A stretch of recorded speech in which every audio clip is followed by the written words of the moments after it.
여러분 반갑습니다. 예, 평균은 보니까 사회에 우리 단원별 모의고사 사회는 평균이 69.4네. 너무 많이 나온 것 같은데 점수. 진짜 원래 평균은 한 60점 이렇게 나와야 되는데 너무 잘 나온 거 아니에요, 여러분들? 69.4는. 좋습니다. 69.4고 그 다음에 문제 한번 보도록 하겠습니다. 한번 보시면 1번 문제부터 한번 볼게요, 여러분들. 1번 문제 보면 잘 맞히셨는데 틀리신 분도 계시고요. 그 다음은 지방세 기본법상 가로 안에 들어갈 기간에 해당하는 것으로 옳은 것을 순서대로 고른 것은. 그런데 자, A번은 요 14번 요약집 14페이지 3조고요. 요약집 14페이지 3조고 참조 페이지만 적고 봅니다. 14페이지 3조고 취득세 납세자가 법정 신고기간까지 갖춘 신고서를 제출하지 아니한 경우에 제척기간 몇 년입니까, 여러분? 7년이죠? 그래서 우리가 지방세 제척기간, 납세무 소멸 사유 중에서 제척기간이 만료했다. 제척기간이라는 것은 세금 부과의 법정 기간인데, 그래서 국가나 자체가 우리에게 세금을 부과할 수 있는 기간을 딱 정해놨는데, 제척기간이 만료하면 더 이상 국가나 자체는 세금 부과할 수 없죠? 그래서 제척기간은 법적 안정성을 위한 건데, 자, 제척기간 잘 보세요. 지방세 제척기간은 10년, 7년, 5년입니다. 사기쳤다 몇 년? 10년. 무신고 7년, 기타 5년입니다. 근데 무신고긴 무신고인데 어떤 사안과 결합해서 무신고는 몇 년이고? 10년이고 이랬습니다. 자, 그래서 A번에 그냥 무신고니까 이거 몇 년입니까? 7년입니다. 제척기간. B번은 요약집 15페이지 3조고, 요약집 15페이지 3조고, 지자체 징수금의 징수를 목적으로 하는 지자체 권리는 그 권리 행사 때부터 몇 년 지나면 시효로 인해서 소멸한다는. 몇 년입니까? 5년이요. 우리가 소멸시효도 보면 국가나 자체가요, 우리에게 세금을 부과할 수 있었음에도 불구하고 부과하지 않고 일정한 시간이 지나면 시효가 완성하죠. 그래서 소멸시효 완성은 납세의무 소멸 사유 중에 하나인데, 그죠? 납부, 충당, 부과권의 취소, 제척기간 만료, 소멸시효 완성, 이렇게 해서 납세의무 소멸 사유 중에 하나인데, 소멸시효 국가는 자체 우리에게 세금을 부과할 수 있었음에도 불구하고 부과하지 않고 일정한 시간이 지나면 시효가 완성하는데, 그 소멸시효 기간, 지방세는 금액 상관없이 무조건 몇 년입니까? 5년입니다. 5년. 근데 국세는 5억 원 미만의 국세는 몇 년? 5년. 5억 원의 국세는 몇 년? 10년입니다. 그래서 우리가 항상 이거 주의하라고 요약집에 다 나와 있어요. 그래서 소멸시효 기간, 소멸시효는 자, 그래서 지방세는 금액 상관없이 무조건 소멸시효요. 세금을 부과할 수 있는 때로부터 5년 지나면 시효 완성하고 더 이상 세금 부과할 수 없도록 합니다. 국세는 근데 금액에 따라 달라지죠. 그래서 5억 원 미만의 국세는, 자, 5억 원 미만의 국세는 몇 년? 5년인데 5억 원 이상의 국세는 소멸시효가 몇 년이다? 10년이라는 거, 요거예요, 여러분들. 자, 외우고 계셔야죠. 그래서 우리가 소멸해서 납세의무 성립학성 소멸해서 시험 문제 28에 나왔는데 소멸 사유를 물어봤는데, 만약에 소멸해서 또 물어본다 그러면 이렇게 제척기간과 소멸시효에 관한 자세한 내용을 깊게 물어볼 가능성이 또 있습니다. 자, 이렇게 4번 정답이었고, 그 다음에 2번 문제 보시니까 국세 및 지방세 기본법상 조세 채권과 일반 채권의 관계에 관한 설명으로 틀린 거인데, 이게 이제 작년 29회 시험 때 기출문제죠. 작년에 이렇게 문제가 나왔기 때문에 이 국세 지방세 우선의 원칙과 예외는 시험에 또 나올 가능성이 높지 않습니다.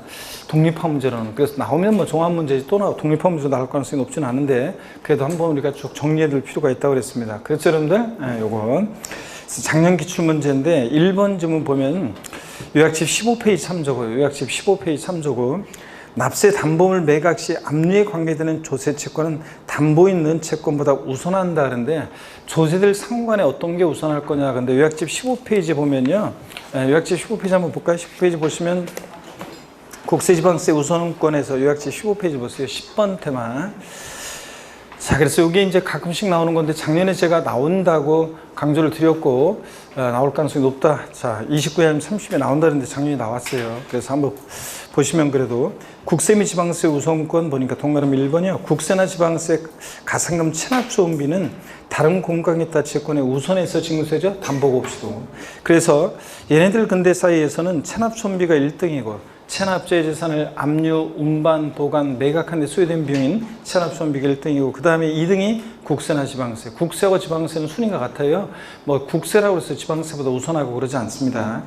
그 다음에 가상금 이런 순서로 우리가 징수가 됩니다. 그래서 이것도 한번 또 종합문제 속에 주문한 줄 나왔었고요. 그래서 얘네들 사이에서 얘네들은 일반 채권이나 공과금보다 담보 없이도 우선해서 자 체납자 재산이 매각됐을 때 그 매각 금액에서 우선해서 가져가는데 체납준비 1등, 2등이 지방산업국세, 3등이 뭐다? 가상금이고.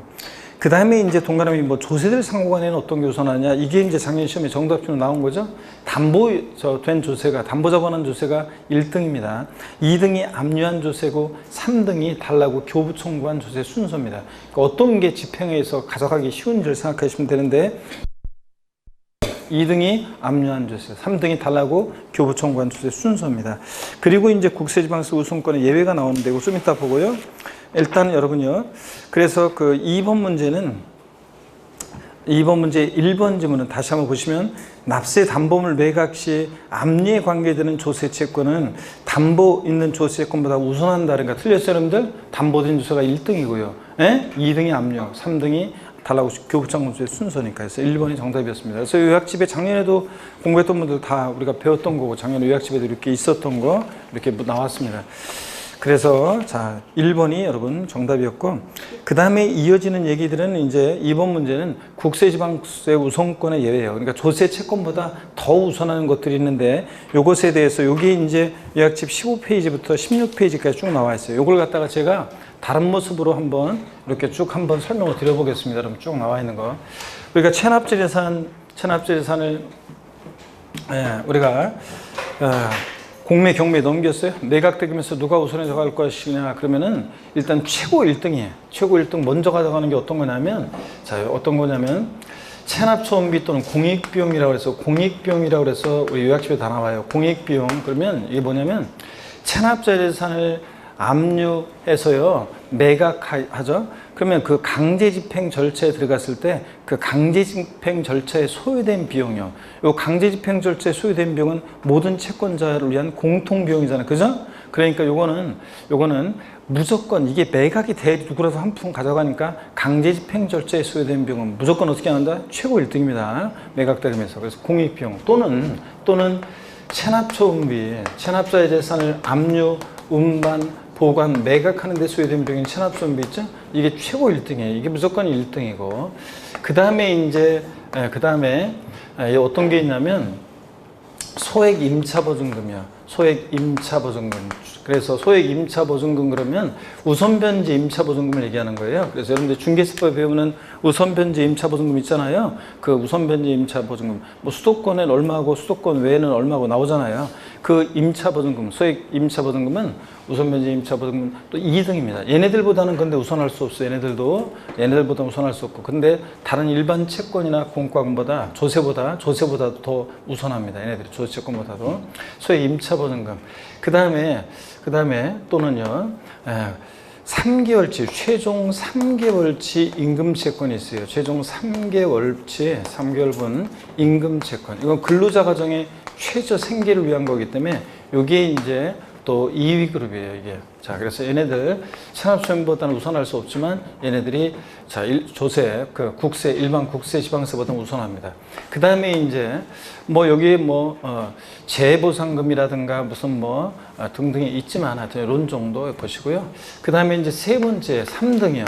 1등, 2등, 3등은 항상 딱 정해져 있는데요. 3등이 어떤 거냐면 당의 그 재산에 부과된 조세 그래서 그 재산에 부과된 조세. 요거 알고 있는지 시험에서 여러 번 물어봤는데요. 그 재산에 부과된 조세. 당해세라고 해요. 흔히 우리가 당해세라고 하는 건데 그 지방세에서는 이제 당해세라고 하는데 그 재산에 부과된 조세. 그래서 그 재산 자체에 부과된 조세가 어떤 거냐면요. 이런 게 있어요. 재산세요. 자, 그 다음에 또 어떤 거 있습니까, 여러분? 재산세나 친구. 항상 못 따라다녀요? 특정 부동산분 지역자원시설세. 특정 부동산분 지역자원시설세. 이 항상 재산세 따라다니잖아요, 친구. 물라폰을 보면 안 따라다니죠. 그 다음에 또 지방교육세예요. 지방교육세인데 재산세나 자동차세 부가세로서 지방교육세는 또 재산세에 따라서 또 우선 징수세입니다. 그 다음에 자동차세도 있는데 제가 자동차세는 생략하고요. 그 다음에 종합부동산세, 종부세. 얘네들을 보니까 공통점이 뭐냐면 그 보유하는 재산에 부과된 세금들이잖아요. 그 재산에 부과된 주세들. 여기 지금 어디에 나오냐면 요약집에 다 나와 있어요. 요약집 몇 페이지 페이지냐면 16페이지에 다 그 순서가 나와 있습니다. 역시 16페이지에. 그래서 얘네들 그 재산에 부과된 주세 있죠? 얘네들은 반드시 아셔야 되는데 또 여기에 이제 어떤 게 또 추가되냐면 그 보유하는 재산에 부과된 세금들이죠. 또 상속세 증여세.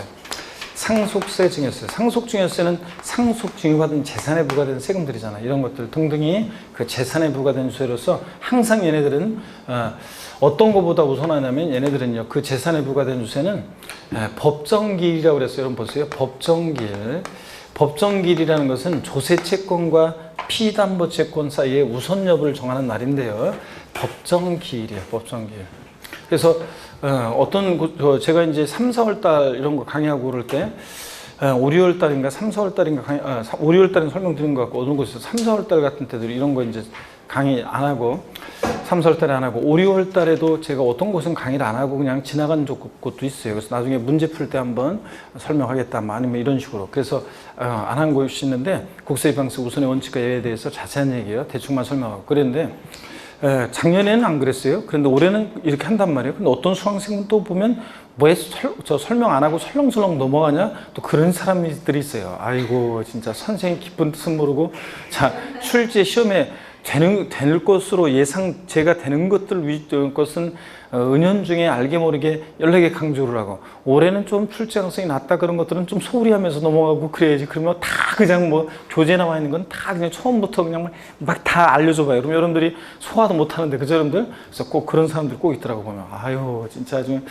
공부를 못 하는 분들이야. 그런 분들은 뭐가 공부할 때 하여튼 핵심 어떤 건지도 알고 포인트 잡고 수험생은 수험생답게 요령껏 준비해서 그래서 그렇게 해서 해야 되는데 그냥 그런 분들이 있단 말이죠. 그래서 그래봐서 소용없어요. 그런 분들 몇몇 때문에 제가 중요하다고 생각하고 그런 것에 대한 그 강약 이런 거 있잖아요. 이런 것들을 제가 제 스케줄대로 가는 거지 뭐 그런 분들이 몇 분들이 뭐 얘기한다고 그래가지고 그죠? 그런 거 신경 써가지고 다 뭐 처음에 막 그런 거 이런 거 막 강의하고 근데 이제 한 번 정도는 근데 다 자세히 한번 정확히 알고 갈 필요 있어요. 우리가 지난 순환에 한번 배웠고요. 또 한번 특강할 때도 배웠고요. 또 한번 봅니다. 법정기일이라는 게 뭐냐면 조세채권과 피담보채권세의 우선 여부를 정하는 날이에요. 그런데 조세채권과 피담보채권 사이에 우선 여부를 정하는 날인데 이 법정기일이라는 게 우리 요약집에도 있어요. 신고 납부하는 세금은 신고일을 법정기일로 하고 고지서를 통해서 징수되는 세금들은 그 납세 고지서 발송일이요. 도달일이 아니라 고지서 발송일을 법정기일로 해요. 그러니까 고지서 발송일이나 그 다음에 신고일 이런 법정기일이요. 예외도 있지만 이 법정기일 만약에 전에 만약에 저당권이나 질권 같은 저당권, 질권, 전세권 등 이런 것들이 설정이 돼요. 그러면 이 저당권 등에 의해서 담보되는 채권 있잖아요. 민법에 배우죠? 피담보채권이라고 했을 때 저당권 등에 담보되는 이 피담보채권이요. 이 피담보채권은 법정기일 전에 만약에 설정이 됐다. 신고일이나 고지서 발송일 전에 그러면 이 피담보채권이 국세, 지방세 같은 조세 채권보다 있죠. 국세, 지방세 같은 일반 조세 채권보다 어떻게 하냐 더 우선해요. 피담보채권이. 자, 그 다음에 또 그럼 법령에 반대해석으로 해요. 법정기일 후에 만약에 저당권 등이 설정이 됐다. 그러면 저당권 등이 설정이 됐다. 그러면 이 담보되는 피담보채권 있죠? 담보되는 이 피담보채권은 국세지방세보다 우선할 수 없습니다. 조채권보다 우선할 수 없다. 자, 그래서 이런 거예요. 근데 맹꼴등이 있어요. 맹꼴등이 어떤 거냐면 맹꼴등은 일반 채권이나 공과금은 일반 채권이나 공과금 있죠? 이런 것들은 항상 맹꼴등이에요. 자, 그러면 맹꼴등이고. 그러면 여러분 보세요. 법정기일 전에 설정된 피담보채권 있잖아요. 얘네들이 일반 조세 채권보다 국세지방세가 더 우선한다고 그랬잖아요. 그런데 법정기일 전에 설정됐든 후에 설정됐든 항상 이 피담보채권보다 항상 우선하는 세금들이 있습니다. 그 세금들을 뭐라고 하냐? 그 재산에 부과된 주세. 그래서 당해세라고 그래서 얘네들 재산세, 친구, 지역자원시설세, 특정부동산분, 재산세, 부가세로서 지방교육세, 그 다음에 또 종부세, 보유하는 재산에 부과된 세금들, 또 상속세, 증여세, 상속 증여받은 재산에 부과된 얘네들은 항상 설정 일정 피담보채권보다 어떻게 한다? 우선합니다. 자, 그 다음에 또 보세요. 아까 제가 임금채권 중에서요. 최종 3개월분 임금채권은 근로소 가정의 최저 생계를 위한 거라 2등이에요, 무조건. 근데 나머지요. 그러면 월 임금이 100만 원씩이라고 쳐요.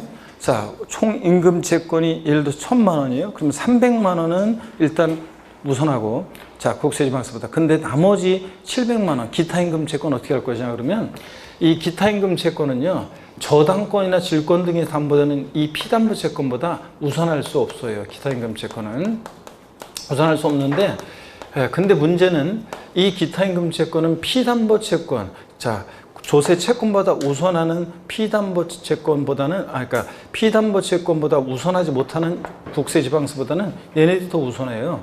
근데 또 국세지방세보다 우선하는 피담보 채권보다는 또 우선할 수가 없어요. 자, 그 말이 이제 요약집에 나와요. 이 말은 무슨 얘기냐면, 기타 임금 채권은, 나머지 임금 채권은요, 피담보 채권 따라다녀요. 그래서 보세요. 여기 그림을 보세요. 피담보 채권이 국세지방세보다 우선하면 덩달아 바로 뒤따라서 국세지방세보다 우선하고, 자, 피담보 채권이 국세지방세보다 후순이면 덩달아서보다 후순이다, 그런 얘기입니다. 이해되십니까, 여러분? 이렇게 해서 우리 매각대금에서 누가 우선해서 가져갈 것이냐, 국세지방세 우선의 원칙과 예외에서 예외에 관한 겁니다. 조세권보다 더 우선하는 것들이 있는데, 자, 다시 여러분, 최고 1등은 어떤 거라고요? 공익비용 또는 체납수납비, 강제집행 절차에 소요된 비용이 무조건 1등이고, 2위 그룹이 이제 소액임차보증금, 우선변제 소액임차보증금, 최종 3개월 분임금 채권, 또 그 다음에 3등 딱 정해져 있어요. 그 재산에 부과된 주세, 당해세들은 법정기일 전에 설정됐던 후에 설정됐던 이 법정기일 조세 채권과 피담보 채권세 우선력을 정하는 말인데, 신고 납부하는 세금은 신고일, 또 고지서를 통해서 증세는 세금은 고지서, 납세 고지서 발송일을 말하는데, 이 법정기일 전에 설정된 후에 설정된 당해세는 항상 우선합니다. 그럴 때 법정기일 전에 저당권 등이 설정됐다면 피담보 채권은 일반 국세지방세보다 어떻게 한다? 우선하고, 그 다음에 기타 임금 채권은 바로 뒤따라 다닙니다. 그 다음에 법정기일 후에 저당권 등이 설정됐다면 피담보 채권은 국세지방세보다 우선할 수 없습니다. 그럼 여기서 이제 아까 1, 2, 3등은 딱 정해져 있고, 법정기일 전에 저당권 등이 설정됐다면 피담보 채권이 4등, 기타 임금 채권 뒤따라서 5등, 6등이 국세나 지방세고, 맹골등 일반 채권이나 공과금이고, 법정기일 후에 저당권이 설정됐다 그러면, 자, 피담보 채권은 국세지방세보다 우선할 수 없으니까 조세 채권이 4등, 5등이 피담보 채권, 뒤따라서 6등 기타 임금 채권, 그 다음에 맹골등은 일반 채권이나 공과금입니다. 아시겠습니까, 여러분? 이런 내용이 요약집 우리 16페이지, 15페이지, 16페이지에서 또 16페이지 표에 정리되어 있는 내용이, 이 내용이 쭉 정리된 겁니다. 아시겠습니까, 여러분? 이렇게 해서 여러분들이 보시고요. 자, 그러면 2번 문제 한번 풀어보겠습니다. 이어서 2번 문제, 2번 지문부터 볼게요. 1번이 정답이었고, 자, 엄마들이 저 보니까 이제 우리 아이들 자녀들 둔 어린 유치원, 초등학교, 중학교, 유치원 아니겠구나, 중학교, 고등학교 둔 엄마들은 애들이 방학해가지고 애들 챙겨주고 그러라고 좀 늦게 나온 것 같은데, 자, 스트레칭 한번 하고 본격적으로 보겠습니다. 목 운동부터 합니다, 여러분들. 자, 목 운동부터. 아이고. 반대로 돌리시고, 허리도 좌로, 우로 돌립니다, 여러분들. 기지개도 뒤로 화끈하게 제낍니다, 여러분들.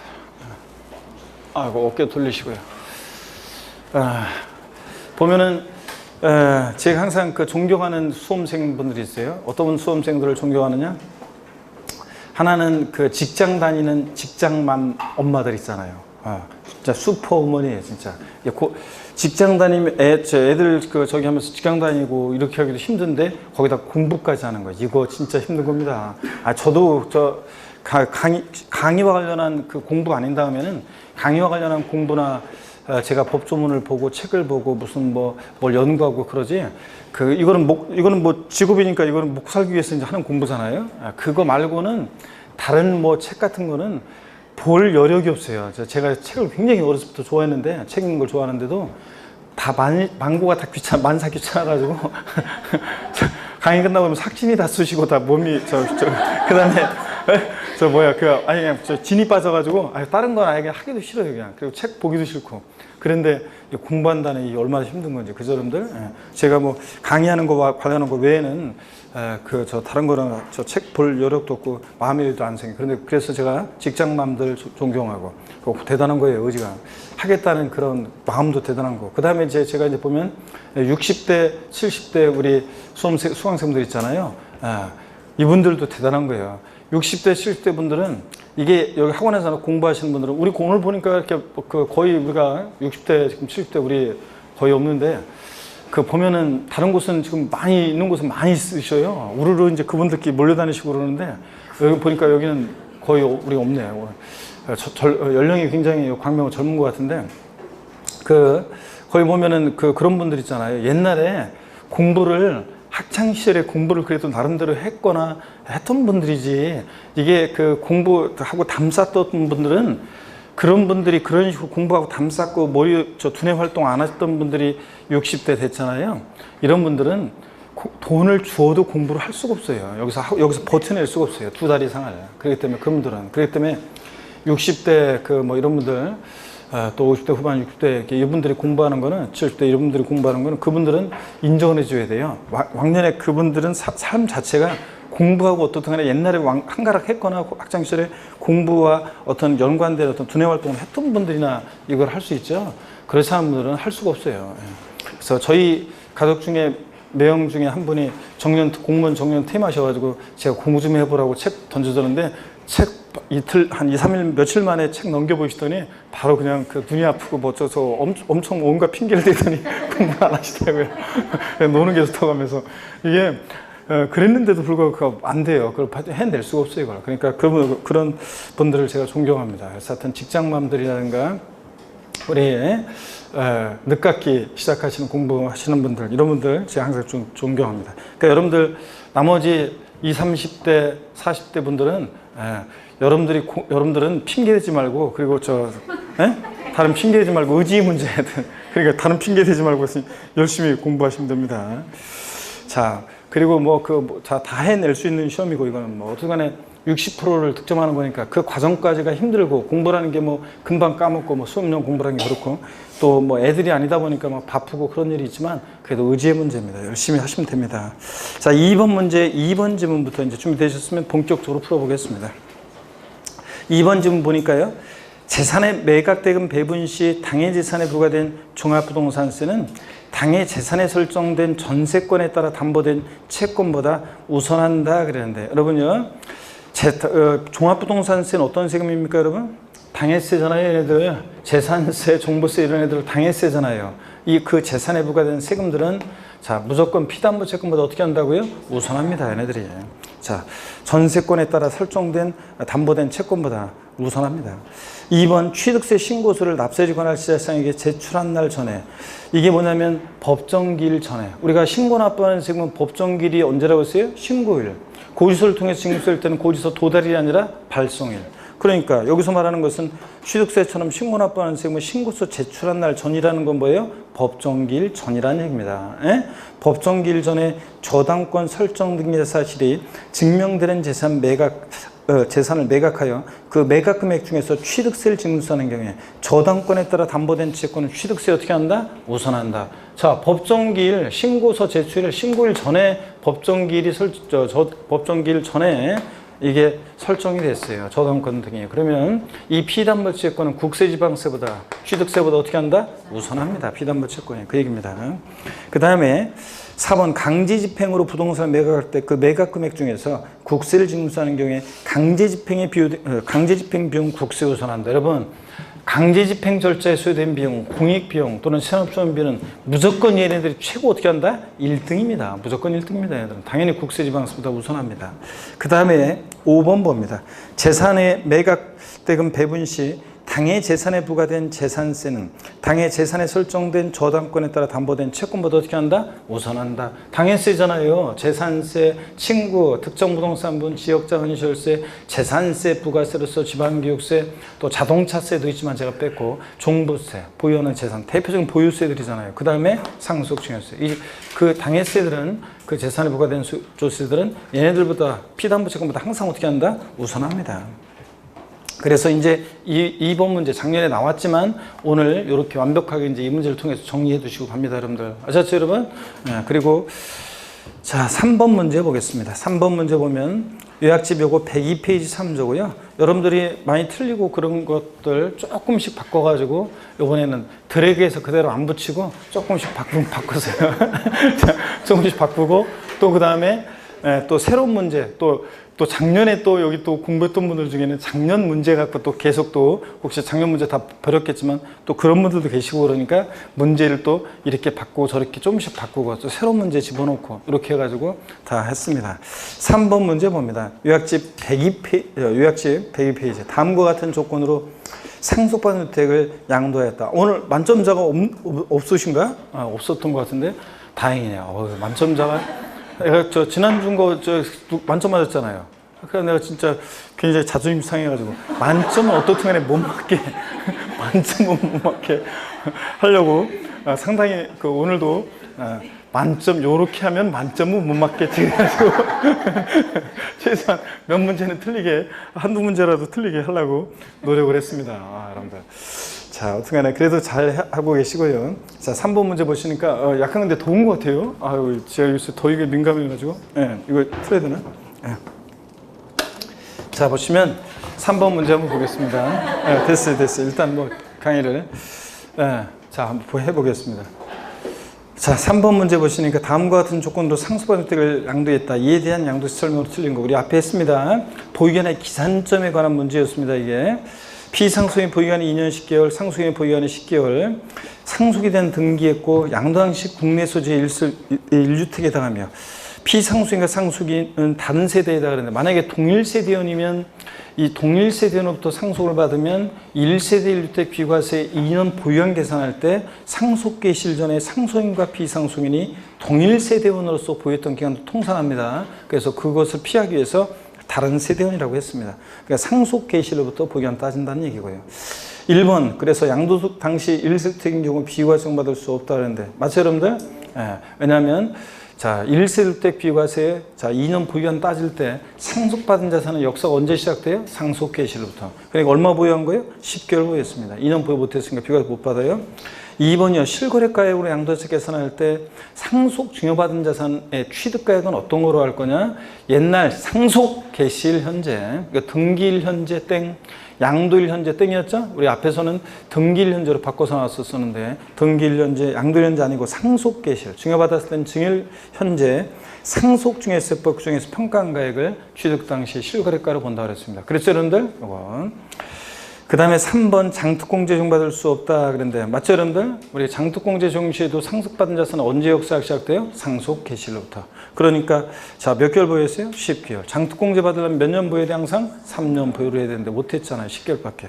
그 다음에 기본공제 적용받을 수 있다. 기본공제는 항상 여러분 절 보셔야죠. 뭐만 아니면 미등기 양도만 아니면 싹 다 깔아주니까 보유기한 관계없이 등기는 됐다고 했으니까 기본공제 받을 수 있습니다. 5번 40% 세율 중에 산출세를 계산한다. 상속받은 자산 역사가 다 상속 개시로부터인데 어느 경우만 세율 적용 시에만 상속받은 자산은 보유한이 언제부터 시작해? 피상속인이 취득한 때부터 보유한이 계산해. 그러니까 2년 10개월에다가 10개월 합치니까 자, 주택의 경우는 1년 이상만 보유해도 초과 누인세율이죠. 그러니까 이건 지금 1년 이상 보유했으니까 피상속인 취득일부터 보유한이 계산하니까 1년 이상 보유했고, 그러니까 세율은 어떻게 적용됩니까? 6에서 42% 초과 누진세율이 적용됩니다. 그래서 5번 틀렸고요. 세율 적용 시만 상속받은 자산은 피상속인 취득일부터 보유한이 계산한다는 거. 4번 봅니다. 고자가 국내에 소지하는 등기된 토지를 양도하는 경우에 소득세법상 양도소득세에 관한 설명으로 틀린 거 그랬습니다. 이것도 앞에서 나왔던 겁니다, 여러분들. 안 되겠네. 여기를 누가 좀 틀어보세요. 자, 4번 계속 이어서 보시면 1번 지문 봅니다. 특수관계인으로부터 시가 10억 원의 토지를 9억 원에 취득하는 경우에 양도책 계산 시 취득가액은 9억 원이다 그랬는데 우리 뭘 배웠냐면 부당행위 계산부인 특례 배웠습니다. 그러면 특수관계자 간의 부당행위 계산부인 특례를 배웠는데 특수관계자 간에만 적용되고 그 다음에 저도 세법 고수입니다. 저가양도 고가양수의 경우에 무조건 근데 특수관계자 간에 저가양도 고가양수 했다고 특례 적용되는 것은 아니고 조세 부당 감소가 있어야 되는데 그 판단 어떻게 한다 그랬어요? 시가와 대가 차이가 금액을 얼마? 3억 원 이상 차이 나거나 시가의 몇 프로? 5% 이상 차이 나면 얘네들의 계산을 부인하고 시가를 양도하여 취득가로 다시 계산한다 그랬습니다. 그럼 여기 보세요. 특수관계자가 아니고 시가 10억의 토지를 9억 원에 취득했습니다. 고가로 취득했습니까? 자, 시가보다 뭐하게 취득했어요? 낮게 취득했잖아요. 저도 저가 양도하거나 고수, 고가 양수, 시가보다 높게 취득해 낮게 취득하면 특례 적용해야 하나요? 안 해요. 그러니까 특례 적용 안 한다니까 취득가격은 얼마로 합니까? 9억 원이다. 맞죠, 여러분들? 만약에 특례가 적용됐으면 얘네들의 계산을 부인하고 취득가격을 시가로 계산했겠지만 특례 적용 안 되니까 실제 거래한 가액은 얼마? 9억 원을 취득가격으로 합니다. 맞고요. 이번 추계 방법으로 양도책 산정할 때 필요계산 공제액은 취득 당시 기준 시가의 100분의 3을 곱한 금액을 한다. 이 문제 자체가 거주가 국내 수자는 등기된 토지니까 자 우리가 추계 방법으로 양도책 계산할 때 매가만기 취득가액 불문에서 취득가액을 매가만기 적용한다. 그러면 기타 필요경비는 필요계산 공제액을 적용하는데 어떻게 적용한다? 3, 7, 1 등기된 토지 건물은 취득 당시 기준 양도 당시 아니에요. 취득 당시 기준가액 공제를 몇 프로? 3%요. 맞고요. 3번입니다. 등기된 비사업용 토지를 양도하는 경우 장특공제 생긴다는데 비사업용 토지도 등기되고 3년 이상 보유하면 장특공제 받을 수 있습니다. 4번 해당 토지가 법령이 정한 비사업용 토지에 해당하는 경우 기본세율은 16에서 52%이다. 우리가 비사업용 토지는 등기되고 2년 이상 보유했을 때 기본세율 적용될 때 원래 6에서 42% 기본세율에다가 몇 프로 할증합니까? 10%를 할증해서 16에서 52%까지 초과 누진세율 적용됩니다. 맞고요. 5번 요약집 107페이지 3조고요. 3조 페이지만 적고요. 요약집 107페이지 3조 5번 질문 지난주에도 자세히 설명드렸습니다. 예정신고기한 내 신고하지 않은 경우에 확정신고라면 예정신고에 대한 무신고 가산세 몇 프로요? 50% 감면해 줍니다. 그래서 예정신고 안 하면 다음 연도에 확정신고를 했다 할지라도 예정신고에 대한 가산세는 적용됩니다. 예정신고에 대한 가산세 적용되지 않는다는 틀이고 근데 다만 예정신고를 불성실했는데 다음 연도에 확정신고를 이행하면 예정신고 불성실에 대한 무신고나 과소신고 가산세 몇 프로? 50%를 감면해 준다 이겁니다. 20% 틀렸고요. 그래서 5번 정답이고 넘어갑니다. 5번 질문을 보니까요. 5번 문제 다음은 부가권의 제척기간과 징수권 소멸시효에 대한 설명이다. 옳은 것으로 묶인 거 그랬습니다. 기억번은 요약집 15페이지 3조고요. 봅니다. 체납한 국세가 5억 원 이상인 경우 징수권 소멸시효는 7년이다 그러는데요. 자, 국세는 5억 원 미만의 국세는 몇 년이에요? 소멸시효가 5년. 5억 원 이상 국세는 몇 년? 10년이요. 아까 정리해드렸죠? 그래서 5억 원 이상이니까 몇 년이어야 돼? 10년이 됩니다. 니은번 요약집 14페이지 3조고 부담보증에 따라 수송자에게 증여세가 발생되고 증여자에게 양도세가 발생되는 경우에 증여세와 양도세의 제척기간은 달리 적용된다 그랬는데 여러분요 우리가 제척기간 국세 제척기간은 10년, 7년, 5년입니다. 일반 양도세 같은 소득세, 법인세, 부가세 등 일반 국세는 10년, 7년, 5년 사기쳤다 10년, 무신고 7년, 기타 5년입니다.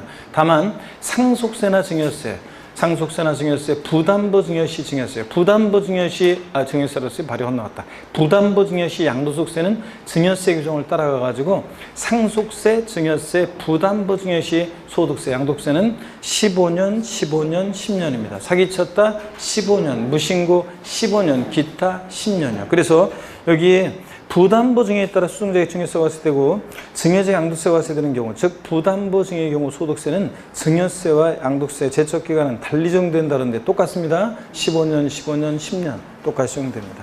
왜냐하면 부담보 증여시 양도세에는 증여세 규정을 따라가기 때문에 그렇습니다.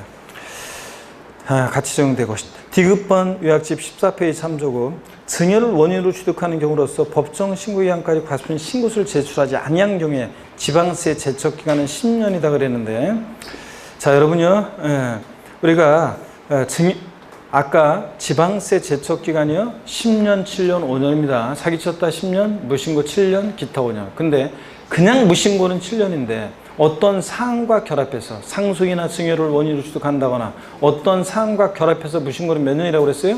10년이라고 했습니다. 10년. 그래서 D급번은 어떤 사항과 결합해서 신고기한 내 신고에서 제출하지 아니한 경우 무신고니까 이건 10년입니다. 그래서 옳은 것은 3번 옳죠? D급번 3번 정답입니다. 6번 문제 보시면요. 납세무자의 재산에 대해 국세와 다른 채권의 행사가 양립하면 일반적으로 국세가 우선하지만 다른 채권이 우선하는 경우가 있다. 이에 대한 설명으로 틀린 거 그랬습니다. 6번은 요약집 15에서 16페이지 참조고요. 15에서 16페이지 참조고. 1번 질문 봅니다. 지방세 체납손비는 국세가산금에 우선한다. 체납손비가 무조건 1등이라고 그랬습니다. 여러분들. 무조건 1등이고. 그 다음에 2번. 법정기일 전에 주택임대차법에 따라 대항요건과 확정일자를 갖춘 임차보증금은 국세가산금에 우선한다는데 요약집에도 이런 내용이 나와 있어요. 법정기일 전에 만약에 대항요건과 확정일자를 갖춘 임차보증금은 국세가산금에 어떻게 한다? 우선합니다. 그 다음에 3번 근로기준법에 의한 소액 임차보증금이요. 최종 3개월분은 국세가산금에 어떻게 한다? 우선한다. 우선변제 임차보증금 2등이라고 그랬잖아요. 쟤네들은 2위그룹이고. 소액 임차보증금, 최종 3개월 임금채권 얘네들은 어떻게 한다? 무조건 2위그룹이고. 그 다음에 4번입니다. 교부 청구한 국세는 선 압류한 지방세 가산금보다 우선한다. 그런데 작년에도 요 문제 이렇게 하면서 우리가 했으면 작년 29회 시험 때 답을 맞출 수 있었어야 돼요. 작년에도 요거 했단 말이에요. 이렇게 똑같은 문제. 문제집에서도 하고, 이렇게 특강하면서도 하고 했었단 말이죠. 그 다음에, 그렇기 때문에 동영에서도 나왔었고. 그러니까 요거 우리가 작년에 요 비슷한 거 맞췄어야 되는데. 4번. 교부 청구한 국세는 선 압류한 지방세 가산금보다 우선한다는데. 그래요? 아닙니다. 아까 조세들 상호간에 1등은 어떤 거라고요? 담보된 조세가 1등. 뭐 여기 봐도 소용없고, 아까 제가 요약집에서 봤었잖아요. 자, 담보된 조세가 1등이고 2등이 압류한 조세, 3등이 달라고 교부 청구한 조세 순서잖아요. 그러니까 교부 청구한 국세는 선압류한 지방세 가산금보다 우선할 수 없습니다. 4번 자, 요거 정답이고요. 5번 국세와 지방세는 평등중에 의한 동순위를 채택하고 있다. 그렇죠, 여러분들? 국세, 지방세 순위는 똑같아요. 7번입니다. 7번 문제 요약집 16페이지 참조고 7번 문제 요약집 16페이지 참조고 이렇게 나왔었어요. 이건 기출 문제고요. 체납된 조세 법정기일 전에 법정기일 그러면 조세채권과 피담보채권 사이 우선 여부를 정하는 날인데 신고 납부하는 세금은 신고일이고 고의소를 통해 징수되는 세금은 고의소 발송이고요. 그럴 때 법정기일 전에 채권 담보를 위해서 갑이 저당권 설정 등기한 사실이 부동산 등기부등본에 의해서 증명되는 갑소유 토지 A의 공매대금에 대해서 그 조세와 피담보채권이 경합되는 경우에 피담보채권보다 우선 징수하는 조세가 아닌 거 그랬습니다. 법정기일 전에 설정된 저당권에 담보되는 피담보채권보다 우선하는 조세가 아닌 거 그랬습니다. 어떤 겁니까, 여러분? 딱 봐도 답이 보이죠, 여러분들? 네? 딱 봐도 보이잖아요. 그래서 딱 봐도 여러분들이 답이 보여야 되는데, 그래서 양도소득세죠, 여러분들? 네. 나머지 애들 종부세, 지역자원시설세, 특정부동산분, 재산세, 친구, 그리고 재산세 부과된 지방교육세. 얘네들은 그 당의 재산에 부과된 조세들이죠, 여러분들? 그래서 얘네들은 설정일자 관계없이 피담보채권보다 항상 우선합니다. 근데 양도소득세는 법정기일 전에 설정된 피담보채권보다 우선할 수 있다, 없다? 없는 조세입니다. 그래서 1번이 정답이고, 나머지 애들 2번부터 5번까지는 그 재산에 부과된 조세들, 당해세라고 흔히 얘기하는데, 얘들입니다. 그래서 1번 정답. 8번 문제 봅니다. 지방세 기본법상 부과 징수 및 불복에 관한 설명으로 옳은 것은 그랬습니다. 1번에 납세자가 법정 신고기한까지 소득세 과세물 신고서를 제출하지 아니에요. 해당 지방소득세를 부과할 수 없는 경우에 지방세 부과 제척기간은 5년이다 그랬는데 여러분 자, 몇 년입니까? 예? 자, 지방세요. 그냥 지방세 우리가 제척기간 보시면 10년, 7년, 5년, 사기쳤다 10년, 무신고 7년, 기타 5년. 어떤 상황과 결합해서 무신고 10년 이거잖아요. 그래서 지방소득세 무신고니까 몇 년입니까? 7년입니다. 2번 요약집 17페이지 참조고 지방세 관한 불복 시 불복 청구인은 이 신청을 거치지 않고 심판 청구를 제기할 수 없다 그랬는데 여러분요. 이의신청은 임의적이라고 그랬습니다, 여러분들. 조세불복에서. 그래서 조세불복에서 보면 조세불복제도 한번 볼까요, 여러분들? 조세불복.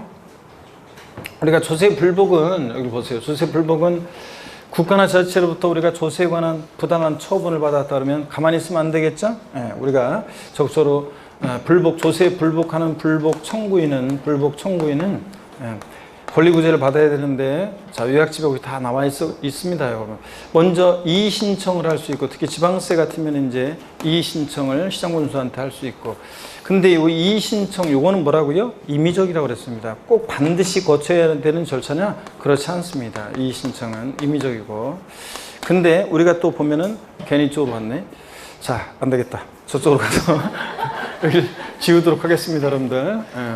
자, 그럼 보시면 우리가 조세에 관해서 불복하는 불복 청구인이, 조세에 관해서 불복하는 요약집에 다 있습니다. 조세 불복하는 불복 청구인은 먼저요, 이의신청을 할 수 있는데, 이의신청을 할 수 있고, 자, 근데 금방 말씀드렸다시피 이의신청은 요거는 임의적이어서 반드시 거쳐야 되느냐 그런 건 아니라고 그랬습니다. 임의적이고. 근데 임의적인 절차고, 또 그 다음에 우리가 또 뭘 걸칠 수 있죠? 어떤 구제를 받을 수 있냐면 심사청구라는 거. 도지사 같은 사람한테 심사청구도 구할 수 있고, 또 조세심판원의 심판청구를 또 구할 수도 있고요. 자, 그리고 이제 안 되면 또 행정법원에 행정소송도 제기할 수 있습니다. 자, 그럴 때 이 심사청구와 심판청구는 보세요. 이 심사청구하고 심판청구, 요거는 필수적인 절차인데 선택적 필수 절차. 무슨 얘기냐? 반드시 거치긴 거쳐야 되는데 선택적으로만 할 수 있어요. 이 심사청구와 심판청구는 중복청구가 된다, 안 된다? 안 되고요. 중복청구 안 되고 하나만 거칠 수 있습니다. 또 아까 이의신청은 미적이라고 그랬잖아요. 그러니까 이의신청 절차를 거치지 않으면 심사청구나 심판청구를 제기할 수 없다. 그럼 틀려요. 이의신청 절차를 거치지 않고 또 불복청구에는 심판청구나 심사청구를 바로 제기할 수 있고요. 그죠, 여러분들? 그리고 청구기간은 전부 다 며칠이다? 90일이고요. 다 청구기간은 다 90일 내 제기해야 돼. 조세에 관한 부당한 처분이 있으면 안 날부터 다 며칠 내? 90일 내. 옛날에는 청구기간이 60일, 90일 중간한명이었는데 지금 꽤 됐어요. 헷갈리지 말라고 다 90일로 통일했고. 이의신청 등에 대한 이의신청이나 심사청구, 심판청구를 받고 결정하는 그 결정 기간도, 결정해야 되는 기간도 이게 국세에서 이의신청에 대한 결정 기간만 30일이고 요약집 보면 나와 있어요. 그 다음에 나머지는 다 이의신청에 대한 결정 기간 며칠 내에 제기한다? 90일 내에 제기해야 되고요. 여러분들 이런 것들 60일이 나오는 경우가 있지만 원칙적으로 권리구제에서 60일 나오면 일단 틀렸다고 보시라고 그랬잖아요. 의심해보라고 그랬잖아요. 자, 그러면 한번 보겠습니다. 그래서 8번 문제 2번 지문 지방세 관한 불복 시에 불복 청구는 이의신청차를 거치지 않고 심판 청구나 심사 청구 제기할 수 없다. 그러면 틀리죠, 여러분들? 이의신청은 임의적이라 거치지 않고도 심사 청구나 심판 청구 제기할 수 있습니다. 3번 취득세는 원칙적으로 보통징수 방법이 한다. 아유, 이런 거는 우리가 상처로 알고 있어야죠. 취득세는 뭐예요? 신고 납부하는 세금입니다. 그 다음에 4번 납세 의무자가 지방세 관계법에 따른 납부기한까지 지방세를 납부하자는 경우에 산출세계 100분의 40을 가산세로 부과한다. 납부기한까지 납부하지 않았다. 자, 그러면 요거 원칙적으로 납부기한까지 납부하지 않았다. 납세 고지서를 통해서 징수할 때는 요게 가산금이 적용되고, 그 다음에 신고 납부기한까지 납부하지 않았다. 신고 납부하는 세금을 그러면 납부불성실 가산세가 적용되는 겁니다. 그러니까 산출세계 40% 무조건 틀렸습니다. 이게 그러니까 고지서를 통해 징수할 때는 납부기한까지 납부하지 않았다. 그러면 가산금 적용되는 거고, 그 다음에 만약에 신고 납부기한 내에 납부하지 않은 거다. 그러면은 납부불성시간세는 미납한 기간 1일 얼마? 0.025, 1십만 분의 25 이렇게 적용됩니다. 그렇기 때문에 납부불성시간세고, 그렇기 때문에 산출세계 40% 무조건 틀렸습니다. 5번 지문이요. 요약집 15페이지 3조금 지자체 징수매 징수 순위는 체납수원비, 지방세, 가산금의 순서로 한다. 그랬죠, 여러분들? 네, 체납수원비 1등, 2등이 지방세나 국세, 3등이 가산금이에요. 9번 문제입니다. 그래서 8번 문제 기출문제고요. 기출문제였고 9번 문제 보시니까 다음 중 면세점이나 소액징수면제와 관련이 없는 조세는 그랬습니다. 딱 보니까 어떤 겁니까, 여러분? 등록면허세죠. 취득세는 면세점 적용되고, 지역자원시설세, 지방소득세, 재산세는 뭐가 적용돼? 소액징수면제가 적용되고, 소액징수면제가 적용되고요. 그러면 여러분 한번 보겠습니다. 어떤 얘기냐면 여기 보세요, 여러분들. 어떤 얘기냐 그러면 여기 봅니다. 자, 어떤 얘기냐 그러면 예를 들어서 우리 면세점 소액징수 면제 이것도 적용 여부도 제가 쭉 주요 세목들을 통해서 한번 비교해 드렸습니다. 보세요. 면세점, 그 다음에 소액징수 면제요. 소액징수 면제. 자, 그럴 때 먼저 취득세는 어떤 게 적용됩니까? 면세점 적용되죠. 취득가격이 50만 원 이하 과세자 는다. 소액징수 면제는 적용되지 않습니다. 등록면허세는 수수료적 성격의 주세라 공짜로 등기등록 안 해주죠. 그래서 면세점, 소액징수 면제 다 없고, 얘는 오히려 등록면허세는 최저한세 규정이 있어가지고 등록면허세 산출한 세기 그 밖의 등기 등록 세율보다 적으면 그 밖의 등기 등록 세율을 이용한다. 그 말은 자, 등록면허세 부동산 등기 시 세기 6,000원 미만 나왔다. 얼마? 6,000원 납부하게 한다. 이거지. 얘는 면세점 소액징수 면제 없고요. 자, 재산세는 면세점 적용되지 않고 뭐가 적용돼? 소액징수 면제. 그래서 재산세하고 재산세들하고 다 그렇습니다. 재산세, 그 다음에 지역자원시설세, 그 다음에 지방소득세예요. 지방소득세. 얘네들은 어떤 게 적용됩니까? 면세점이 적용되지 않고 뭐가? 소액징수 면제 규정이 적용됩니다. 이렇게 해서 여러분들 이거 정리해 두는 거죠. 그래서 면세점이나 소액징수 면제와 관계없는 세금은 어떤 거라고요? 등록면허세입니다. 그래서 4번이 정답이고요. 요약집 9페이지 참조하시고 10번 문제 봅니다. 10번 문제는 요약집 12에서 15페이지 참조하고 12에서 15페이지 참조고 다음은 지방세기본법 및 국세기본법상 납세무 성립확정 소멸에 관한 설명이다. 틀린 거 그랬습니다. 1번에 징수권을 행사한 때로부터 5년간 5억 원 이상의 지방세에 대한 징수권을 행사하지 않으면 징수권이 소멸한다는데 지방세는 소멸 시효기간에 금액 상관없이 무조건 몇 년? 5년입니다. 2번 사기 등의 방법으로 양도세를 포탈했다. 자, 업계약서나 다른 계약서에서 양도세를 신고했다. 사기쳐서 몇 년? 10년. 제척기간 10년이고. 3번 지문 요약집 13페이지 참조고요. 3번 지문은 요약집 13페이지 참조고. 그 다음에 3번 지문 요약집. 그러고 보니까 9번 문제를 많이 틀렸네요, 여러분들. 9번 문제를 많이 틀렸어. 면세점 소액징수 면제와 관련 없는 거 그랬는데 이것도 많이 틀렸네요, 여러분들. 절반의 분들이 틀렸네요. 이걸 왜 9번 문제 다 맞춘 줄 알았더니 진짜 이거 기본 과정 이런 거는 1, 2월 달에 설명을 자세히 강조 드리는 건데. 자, 그렇습니다. 이거 많이 틀리는 분들. 그 다음에 10번 문제 계속 봅니다. 10번 문제는 뭐 그래도 잘 하셨는데 1번 지문 봅니다. 2번 지문이요. 받고 3번이네요. 요것 때문에 갑자기 통계를 보다 보니까 9번 문제 통계를 보니까 나는 이거 착각했네. 난 10번을 많이 틀린 줄 알았더니 9번을 많이 틀렸네. 자, 10번 문제 보겠습니다. 3번 지문. 요약집 13페이지 참조고 수시부가에서 징수하는 지방세 납세무 성립 시기는 수시부가할 사유가 발생하고 30이 경과하는 때에 달하는데 요약집 13페이지 납세무 성립 작년에 나왔으니까 올해 조금 제가 소리했지만 절 보세요. 수시부가에서 징수하는 국세나 지방세는 수시부가할 사유가 발생한 때. 그래서 수시부가할 사유가 발생하고 30일이 경과하는 때 아니죠? 요거 수시부가는 때도 아니고 수시부가할 사유가 발생한 때 이렇게 올려다 내리라고 그랬습니다. 그랬죠?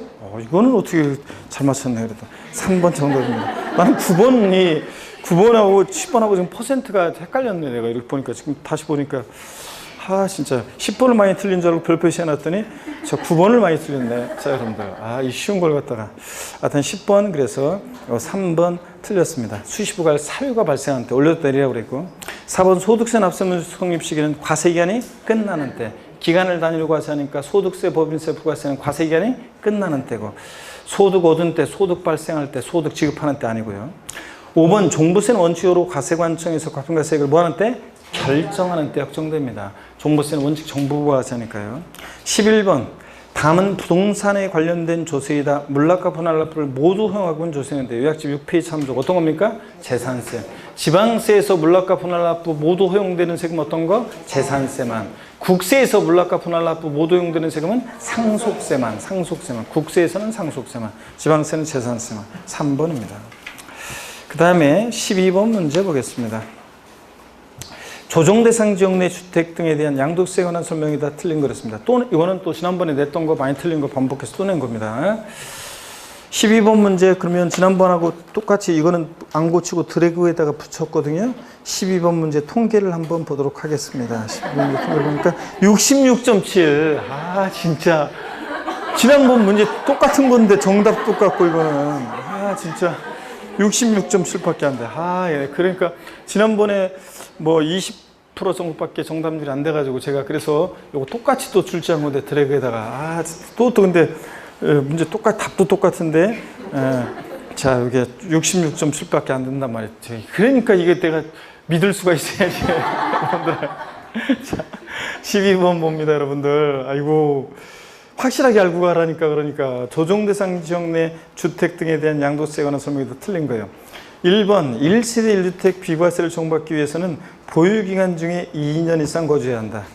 조정대상 지역 내 주택이니까 거주기간 요건 있죠? 2년 거주 맞습니다. 2번 요약지 100페이지 참조고 조정대상 지역 내 주택이 입주자로 선정된 지민 조합원 입주권은 분양권을 헷갈리면 안 된다고 그랬잖아요. 조정대상 지역 내 분양권을 양도하면 보유기간 관계없이 무조건 50%인데 근데 입주권하고 헷갈리면 안 된다고 그랬잖아요. 조합원 입주권은 주택하고 같이 가요. 그래서 주택 및 조합원 입주권은 자 1년 미만이면 몇 프로? 40%. 1년 이상 보유하면 뭐라고요? 6에서 42% 총원수율입니다. 조합원 입주권이 1년 6개월 보유했으니까 얘 뭐라고요? 6에서 42%입니다. 6에서 42%. 그래서 2번 틀렸습니다. 3번 보겠습니다.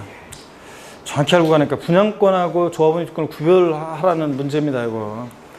그 다음에 3번 지문 보니까 1세대가 1주택과 1조합 주권을 보유하다가 주택을 양도하는 경우 장특공지 지원받을 수 없다는데 조정대상 지역 내 1세대가 1주택과 1조합 주권이 있다 주택 양도하면 1세 몇 주택이에요? 2주택이고 조정대상 지역 내 법령이 정하는 다주택은 장특공제 받을 수 있다 없다? 없습니다.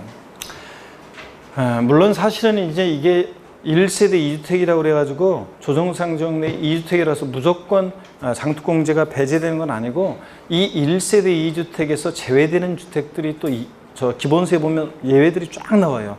1세대 2주택이나 3주택 우리가 장특공제에서 배제되거나 또 양도세 중과세에서 배제되는 주택들이 법령에 또 예외들이 쫙 나와 있어요. 그래서 이게 실정 같으면 이 문제에서 뭐 주어진 조건만으로 판단한다, 뭐 아니면 뭐 이런 다른 예외는 고려하지 않는다 이런 식으로 문제가 나올 거예요. 어떤간에 법령이 정하는 일정한 1세대 2주택이나 3주택 같은 다주택은 조정상 지역에서 양도할 때 양도세 요거 장특공제 또는 이런 거에 이제 배제되고 또 그 다음에 양도세 세율도 중과세 됩니다. 자, 그런 거 취지는 알고 가시고요. 4번 위 3의 경우에도 기본공제는 지원받을 수 있다는데 여러분요 기본공제는 뭐만 아니면 미등기양도는 싹 다 깔아줍니다. 그 다음에 그래서 여기서도 이제 등기됐다는 전제하에서 기본공제 받을 수 있고요. 조금씩 이제 단서 같은 거를 좀 더 달아놔야 되는데 제가 단서 같은 거 좀 달면은 문제 이제 길어지니까 좀씩 생략한 건데 여러분들이 취지는 알고 가셔야 됩니다. 5번에 보니까 무주택세에 들어서 양도한 시 다른 분양권이 없고 30세 이상이거나 또는 다른 분양권 없고 30세 미만으로서 배우자가 있는 경우에는 분양권 1년 6개월 보유했을 때 전매하는 경우에 100분의 40의 세를 정한다는데 우리가 조정대상 지역 내에서 분양권을 양도하면 무조건 몇 프로? 50%인데 다만 이렇게 5번 같은 이런 예외가 있어가지고 무주택세를 들어서 양도한 시 다른 분양권 없고 30세 이상이거나 또는 무주택세에 들어서 다른 분양권 없고 나이가 30세 미만일 때는 배우자가 있거나 이러면은 무조건 50%. 자, 요 규정에서 제외합니다. 그러니까 1년 6개월 보유했다. 754에 6412. 부동산에 관한 권리. 일반 분양권은 1년 미만이면 몇 프로? 50%. 1년 이상 2년 미만 보유하고 양도하면 40%. 2년 이상이면 6에서 42% 초과 분수세를 정해요. 분양권이요. 조정상적이 아닐 때는 자 이렇게 해서 여러분들 예외가 적용될 때 이럴 때는 그러니까 요건 예외가 적용되는 거니까 자 1년 6개월이니까 40% 받습니다. 이렇게 해서 12번 문제 다시 한번 정확히 틀리신 분들 아셨어요 여러분들? 알고 갑니다. 13번 문제 봅니다. 다음은 소득세법상 13번 문제 양도소득세 계산을 위한 장특공제에 관한 설명이 다 틀린 거랬습니다. 1번에 조합원으로부터 취득한 조합원 입주권은 공제상이 아니다. 그죠? 장특공제 대상은 국내에 소지하는 등기되고 3년 이상 보유한 토지 건물 및 조합원 입주권인데 조합원 입주권은 조합원으로부터 취득한 것은 포함한다, 제외한다? 제외한다 그랬습니다. 2번 등기되지 않은 자산은 미등기양도한 자산은 장특공제 배제되죠? 3번 국외에 소지하는 자산은 어떻게 합니까? 배제입니다. 다른 나라에 우리가 국가경제가 신경 안 써줘요. 그러니까 장특공제는 국내 자산 양도했을 때만 받을 수 있지 국외에서는 안 됩니다. 4번 지문 요약집 97페이지 참조고 조합원 입주권의 장기 부동지액은 그 조합원 입주권 자체에 대한 양도차익에다가 공제를 적용하는 게 아니라고 그랬죠? 관리처분계 인가일 전에 종전 건물과 부속토지, 즉 관리처분계 인가일 전에 종전 주택의 양도차익에 한정해서 장공제 적용합니다. 관리처분계 인가일 전 종전 주택, 즉 종전 건물과 부속 토지에 양도차익에 한정합니다. 그래서 요약집에 여러분들이 참조해서 보시면 되고요. 요약집 97페이지에 나와 있습니다. 요약집 97페이지 참조고. 그래서 관리처분계 인가일 전에 종전 주택의 양도차익에 한정하는 거지 조합원 입주권의 양도차익 이거 틀린 거예요. 그 다음에 5번 양도소득세가 과세된 1세대주택인 고가주택 3년 6개월 보였습니다. 의 양도하는 경우에 공제받을 수 있다는데 여러분요 장특공제요 1세대 1택인 고가주택의 경우에도 장특공제 자 받을 수 있는데 왕창 해주죠. 1세대주택인 고가주택은 장특공제 보유연수세 8%씩 적용해서 3년 이상 산업 미만이면 83, 24 10년 이상이면 80%까지 확대 적용합니다. 받을 수 있죠 여러분들? 그래서 13번 문제 4번이 정답입니다. 14번 문제는 여러분이 많이 틀렸어요. 역시 예상대로. 그래서 14번 문제 역시 20%밖에 못 맞추셨는데 만점을 못 맞게 하기 위해서 여러분들 또 부담부 중에도 지난번에 또 한번 계산 빠졌길래 이것도 문제 또 출제했습니다. 14번 문제는 요약집 80페이지 참조고 요약집 80페이지 참조고 우리 부담부 증의 경우 양도차익 계산에 관한 얘기입니다. 설명은 이미 지난번에 다 드렸어요. 다음 자료에서 의하여 해당 주택의 부담부 증여 시 양도와 관련한 양도차익을 계산하는 경우 양도차익은 그랬습니다. 단 양도가액에서 공제된 필요경비는 취득가액만 있는 것으로 가정합니다. 고자 장사익 씨는 누군지 아시죠 여러분들? 이 시대 최고의 소리꾼 장사익 씨 있잖아요. 2019년 20일에 특수관계 없는 고자 심수봉 씨에게 누군지 아시죠 여러분들? 전세보증금을 인수하는 조건으로 국내 소재 주택을 증여했다. 부담부 증여했다는 얘기죠 여러분들? 우리가 전세보증금도 우리가 이거 증여자가 갚아야 할 돈인데 수증자가 알았어 내가 알아서 갚을게 채무를 인수하기로 하면 그죠? 그 다음에 단독주택의 증여 당시 재산가액은 1억이고 단독주택의 취득 당시 가액은 5천만 원이고 증여 당시 세입자의 전세보증금은 6천만 원이다 그랬습니다. 그러니까 여러분 보세요. 여기 보세요. 이거는 어떤 얘기냐면 여기 봅니다.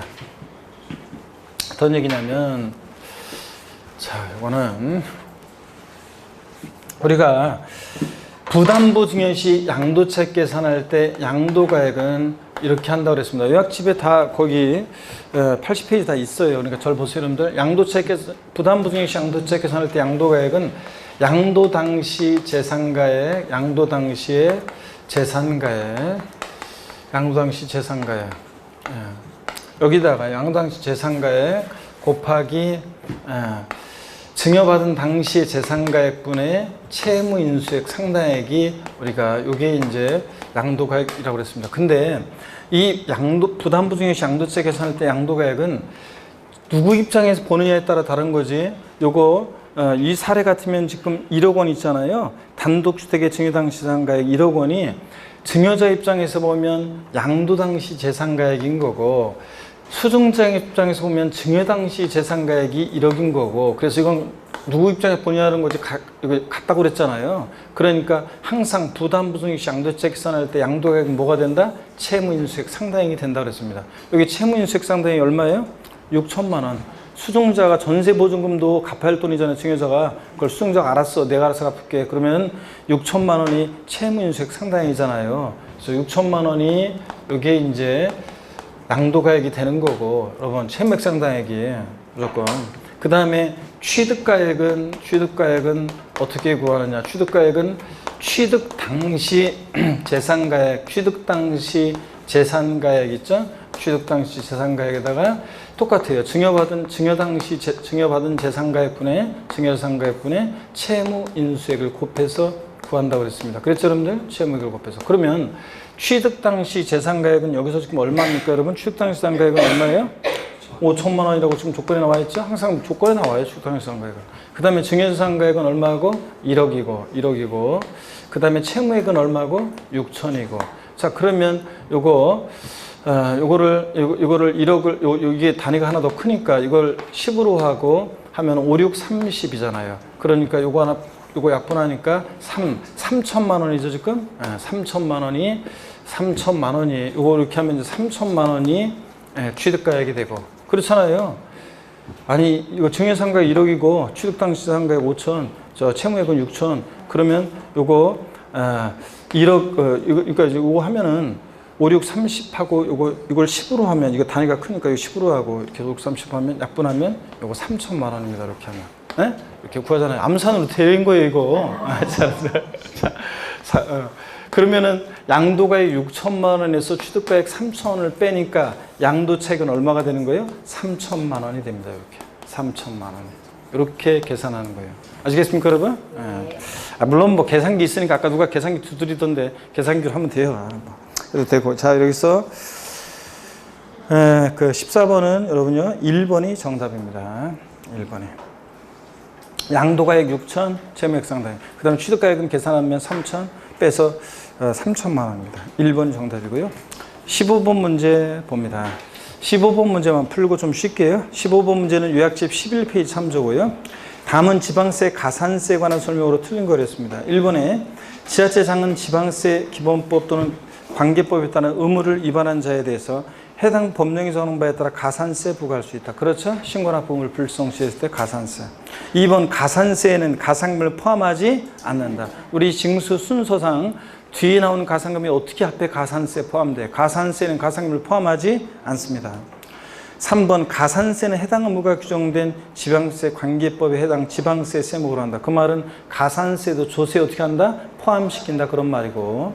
그 다음에 4번이요. 지방세를 감면하는 경우에 가산세는 그 감면 대상에 포함한다. 여러분 세금을 감면해 줄 때 자, 가산세까지 감면해 주는 것은 아니라고 그랬습니다. 요약집 11페이지에 나와 있어요. 그래서 세금을 감면해 줄 때 가산세까지 감면해 주는 것은 아니라고 그랬습니다. 그래서 포함한다 틀렸고. 5번 지자체장은 가산세를 부과하는 경우에 그 부과의 원인이 되는 사유가 법령에 따른 기한 연장서에 해당하거나 납세자가 해당 의무를 이행하지 아니한 정당한 사유가 있을 때는 가산세를 부과하지 않을 수 있습니다. 뭐 당연히 이런 것들은 못 보던지 요약집에 없지만 그냥 항상 시험에는 못 보던 것들이 지문에 나와요. 요약집에 없는 것들을 다 어떻게 해 도나요 요약집에. 그래서 없더라도 이런 것들 그렇구나 이렇게 하시면 되고. 잠깐 쉬었다가 16번 문제부터 풀어드리겠습니다.